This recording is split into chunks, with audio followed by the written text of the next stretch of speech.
Your brain has a secret loyalty, not to the truth, but to what you already believe. You've been in an argument where you were absolutely, unshakably certain you were right.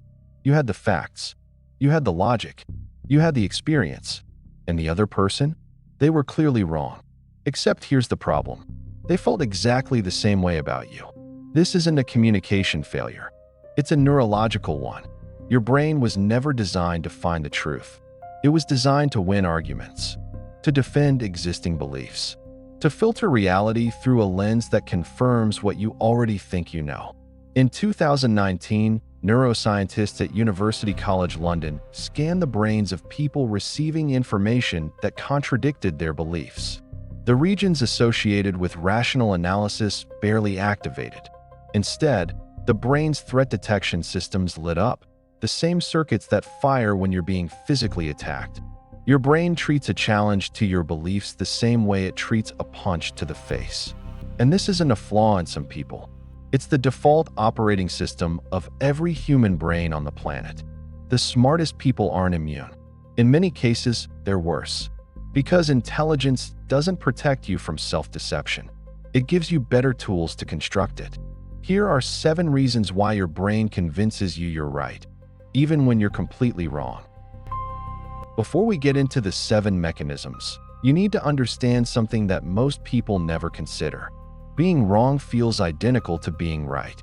There is no internal alarm, no flashing warning light, no moment where your brain says, "Hey, you might want to reconsider this."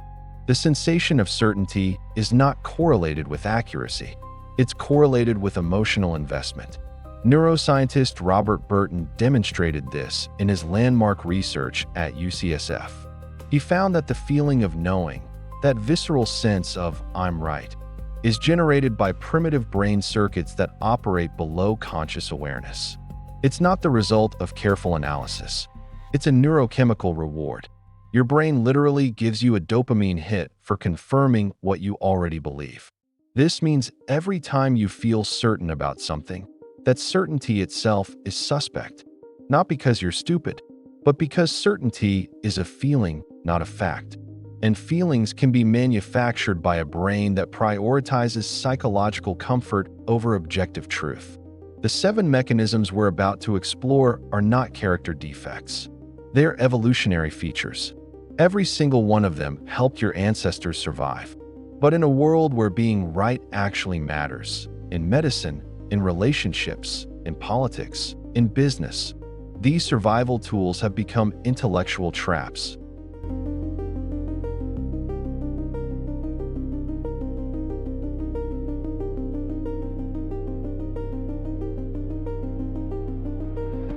In 1960, psychologist Peter Wason conducted one of the most famous experiments in cognitive science. He gave people a simple number sequence, 2, 4, 6, and asked them to figure out the underlying rule. Participants generated their own sequences, and Wason told them whether each one fit the rule. Almost everyone assumed the rule was increasing by 2.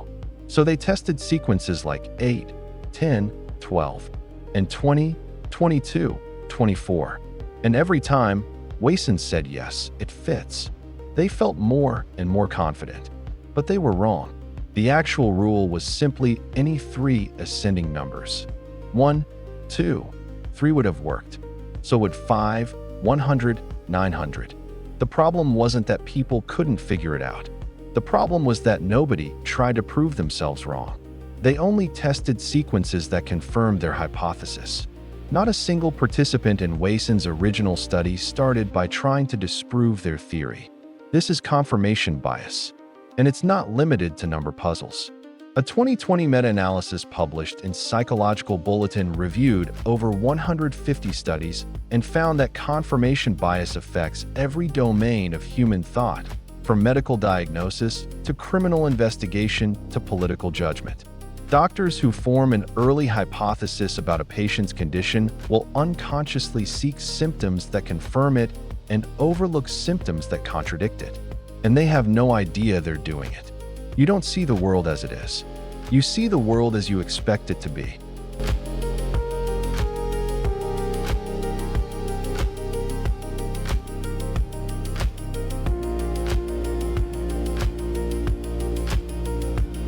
In 1999, psychologists David Dunning and Justin-Kruger at Cornell University published a study that would become one of the most cited papers in modern psychology. They tested people on logic, grammar, and humor, then asked each person to estimate how well they performed. The results were extraordinary. The people who scored in the bottom 25% estimated that they'd performed above average, not slightly above, significantly above. They thought they were in the 62nd percentile when they were actually in the 12th. But here's the part most people miss. The Dunning-Kruger effect isn't about stupid people being confident. It's about a fundamental cognitive limitation. The skills you need to produce a correct answer are the same skills you need to recognize a correct answer. If you lack competence in a domain, you also lack the ability to evaluate competence, including your own. This creates a perfect trap. The less you know about how little you know. Dunning himself put it best. The first rule of the Dunning-Kruger Club is you don't know you're a member. And the most dangerous version of this effect isn't the obvious one. It's not the loud person at a dinner party spouting opinions. It's the quiet confidence of someone who has read 2 articles about a complex topic and genuinely believes they understand it. That person could be you, right now, about something you feel certain about.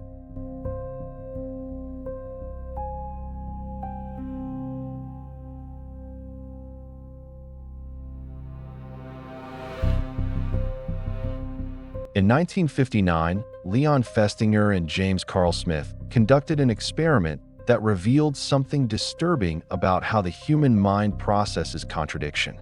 They paid participants either $1 or $20 to lie to the next participant, to tell them a boring task was actually enjoyable. Here's what was remarkable. The people paid $20 knew exactly why they lied. They did it for the money. But the people paid only $1? They actually changed their own beliefs. They convinced themselves the task really was enjoyable. Because their brain couldn't reconcile, "I'm an honest person," with "I just lied for almost nothing." So it rewrote reality to eliminate the contradiction. This is cognitive dissonance. And it's operating in your mind right now about decisions you've already made. That job you stayed in too long. Your brain has constructed a narrative about why it was actually the right choice. That relationship that clearly wasn't working?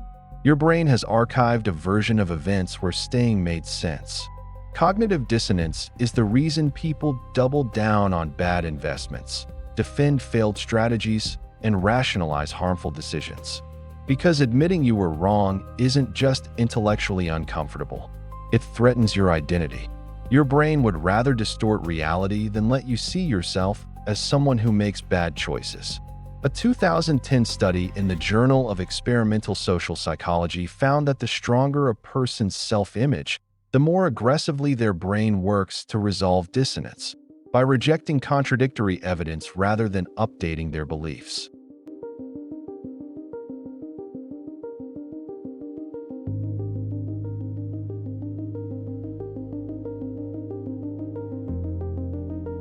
You would think that showing someone clear, factual evidence that contradicts their belief would change their mind. It seems logical. Present the data, update the belief. But the human brain doesn't work that way. In 2010, researchers Brendan Nyhan and Jason Reifler at the University of Michigan demonstrated what they called the backfire effect. They presented people with factual corrections to political misconceptions. And in multiple cases, the corrections didn't just fail to change minds. They made people believe the original misconception more strongly. Read that again. Showing people proof they were wrong made them more confident they were right. The neurological explanation is sobering. When your deeply held beliefs are challenged with contradictory evidence, your amygdala activates, the brain's fear center. Your body enters a mild fight or flight state. Cortisol levels rise. And your prefrontal cortex, the part responsible for rational analysis, actually shows decreased activity. Your brain literally shuts down your thinking ability to protect your beliefs. This is why political arguments rarely change anyone's mind. Why conspiracy theorists become more entrenched when presented with debunking evidence. Why religious debates almost never lead to conversion. The evidence doesn't matter. Because the brain isn't evaluating evidence, it's defending territory.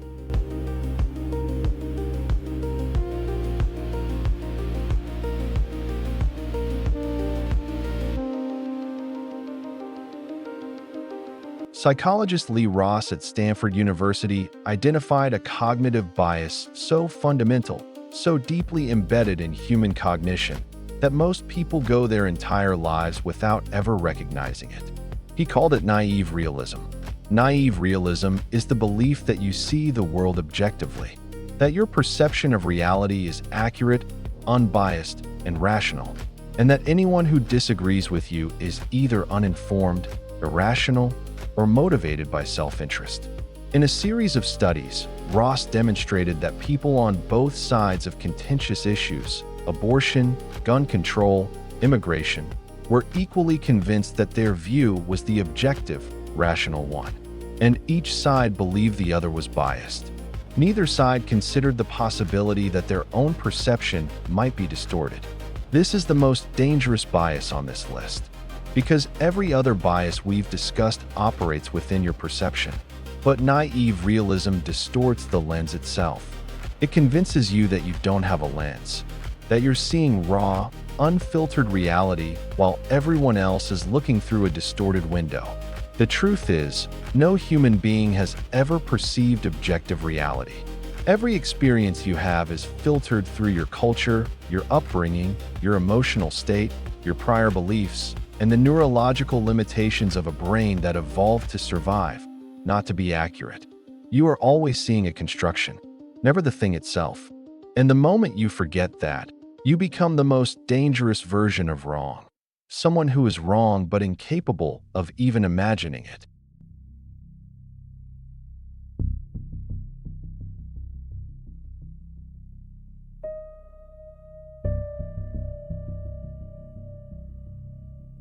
In 2004, neuroscientist Drew Weston at Emory University conducted an experiment during the presidential election that exposed something most people would rather not know about themselves. He put committed partisans, both Democrats and Republicans, into an fMRI scanner and showed them clear evidence of their preferred candidate contradicting himself. The rational brain areas went quiet. The emotional processing centers lit up. And then, this is the critical part, the brain's reward circuits activated. The same circuits associated with a cocaine hit. Participants felt good about dismissing contradictory evidence. Their brains literally rewarded them for being biased. This is motivated reasoning. It's not just that you prefer information that supports your existing beliefs. Your brain actively works to construct logical-sounding arguments for conclusions you've already reached on emotional grounds. You decide first, then build the case after. And the more intelligent you are, the more sophisticated your motivated reasoning becomes. A landmark 2012 study by Dan Kahan at Yale found that people with higher scientific literacy were actually more polarized on politically charged scientific topics, not less, because their superior reasoning abilities gave them better tools to defend their existing positions. Intelligence doesn't prevent bias. It supercharges it. Every opinion you hold that you believe you reached through logic, there's a reasonable chance you reached it through emotion and constructed the logic afterward. And you have no way of knowing which opinions fall into which category.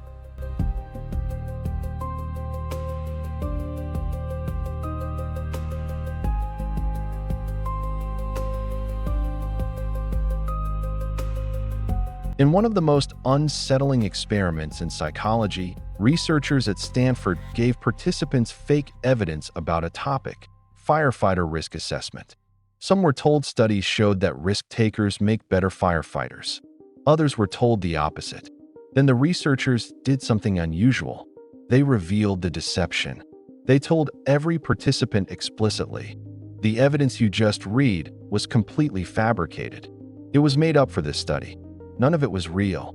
And then they measured people's beliefs. The participants still believed whatever the fake evidence had told them, even after being informed that the evidence was entirely fictional. This is belief perseverance. Once a belief takes root in your mind, removing the original evidence does not remove the belief. Your brain has already woven it into your worldview. It has generated supporting arguments, connected it to other beliefs, and made it part of your identity. Psychologist Lee Ross, who conducted this study, called it one of the most important findings in the field, because it means that misinformation doesn't just mislead you temporarily. It permanently alters your belief landscape, even after you know it's false. This is why corrections and retractions in the media are almost completely ineffective. The original claim has already been integrated. The correction arrives too late. The architecture of belief has already been built, and every single one of us is walking around with beliefs that were formed on evidence we'd reject today, if we could even remember what that original evidence was.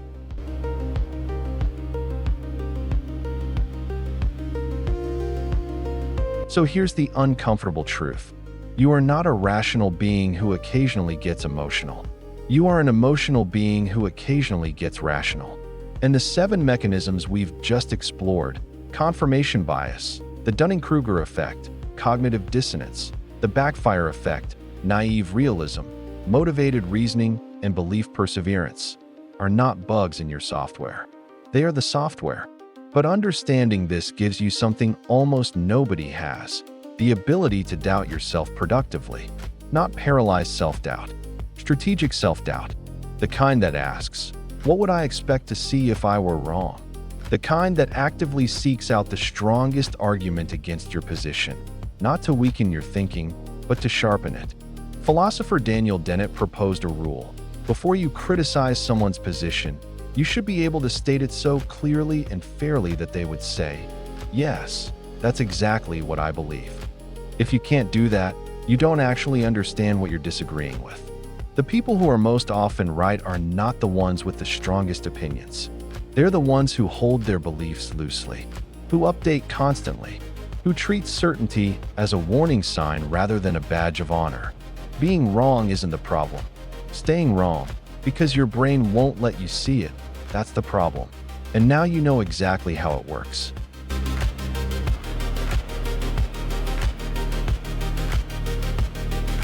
Which of these 7 biases do you recognize most in yourself? Be honest, drop it in the comments. And if this video made you question something you were certain about, subscribe to Hidden Motives and hit the bell. Because understanding how your mind deceives you is the first step to thinking clearly.